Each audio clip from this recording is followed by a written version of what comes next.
बालकांड रामचरितमानस का पहला और अत्यंत महत्वपूर्ण कांड है, जिसमें भगवान श्री राम के जन्म और उनके बाल्यकाल की लीलाओं का विस्तृत वर्णन किया गया है। यह कांड जीवन में नई प्रारंभ, आशा और दिव्यता का प्रतीक है। आइए बालकांड के बारे में कुछ अनोखे तरीकों से जानते हैं।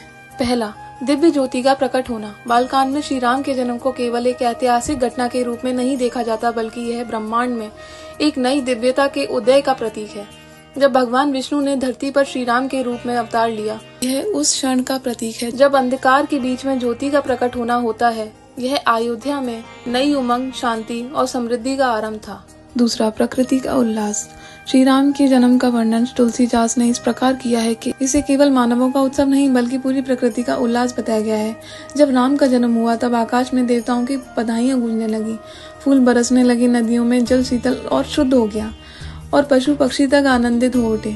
यह धरती और आकाश का एक दुर्लभ संगम था जो केवल राम के अवतरण पर हुआ। तीसरा, धर्म और विज्ञान का संगम। बालकांड का एक अनूठा पहलू यह है कि इसमें धार्मिक और आध्यात्मिक दृष्टिकोण के साथ साथ खगोलीय विज्ञान का भी समावेश है।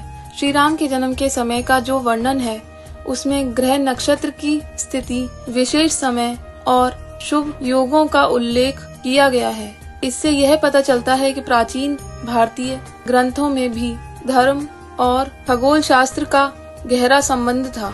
चौथा, धार्मिक और सामाजिक आदर्शों की स्थापना। बालकांड में राम के जन्म और उनकी बाल लीलाओं के साथ साथ राजा दशरथ की एक संपूर्ण राजा और पिता के रूप में भूमिका भी दर्शाई गई है। यह कांड यह सिखाता है कि राजा को न केवल न्यायप्रिय होना चाहिए बल्कि धार्मिक और नैतिक मूल्यों का पालन करते हुए समाज में संतुलन बनाए रखना चाहिए। इसी तरह भगवान राम की बाल लीलाओं में भी हमें यह संदेश मिलता है कि बाल्यावस्था से ही धर्म, सच्चाई और आदर्शों का पालन करना चाहिए। पांचवा, माँ और पुत्र के रिश्ते का दिव्य रूप। श्री राम का जन्म कौशल्या के साथ उनका संबंध मातृ पुत्र के आदर्श संबंध का दिव्य रूप प्रस्तुत करता है। राम का बाल्यकाल कौशल्या की ममता और करुणा से परिपूर्ण है, जहाँ भगवान होते हुए भी राम अपने माता पिता के प्रति पूर्ण समर्पण और प्रेम का प्रदर्शन करते हैं। यह दर्शाता है कि ईश्वर का भी संसार में मातृ संबंधों का विशेष महत्व होता है। छठवां, विश्वामित्र के आगमन से नई यात्रा का प्रारंभ। बालकांड के मध्य भाग से विश्वामित्र का अयोध्या आना और राम लक्ष्मण को साथ में ले जाना इस कांड का एक प्रमुख मोड़ है। यह केवल एक धार्मिक गुरु का शिष्य से मिलन नहीं था, बल्कि राम के जीवन की पहली आध्यात्मिक और सामाजिक यात्रा का प्रारंभ था। विश्वामित्र राम के जीवन में धर्म कर्तव्य के मार्ग पर चलने का पहला पाठ पढ़ाते हैं। यह इस बात का संकेत है कि जीवन में जब भी कोई मार्गदर्शक आता है तो वह हमारी पूरी दिशा को बदल देता है।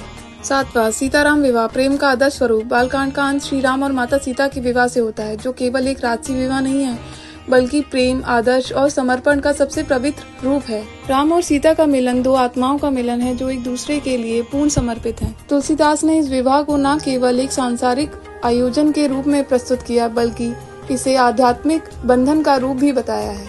बालकांड में अयोध्या और मिथिला के उत्सवों का वर्णन बहुत ही रोचक और रंगीन है।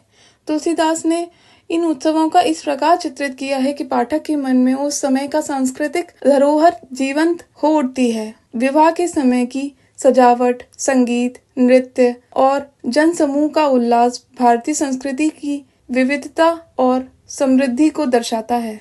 बालकांड न केवल भगवान राम के जीवन में प्रारंभिक चरणों का विवरण देता है बल्कि यह जीवन में सही मार्गदर्शन, आदर्शों और मूल्यों की स्थापना भी करता है। यह कांड हमें यह सिखाता है कि कैसे ईश्वर ने मानव रूप में आकर सभी सांसारिक कर्तव्यों का पालन किया और धर्म, प्रेम और आदर्श जीवन जीने की प्रेरणा दी।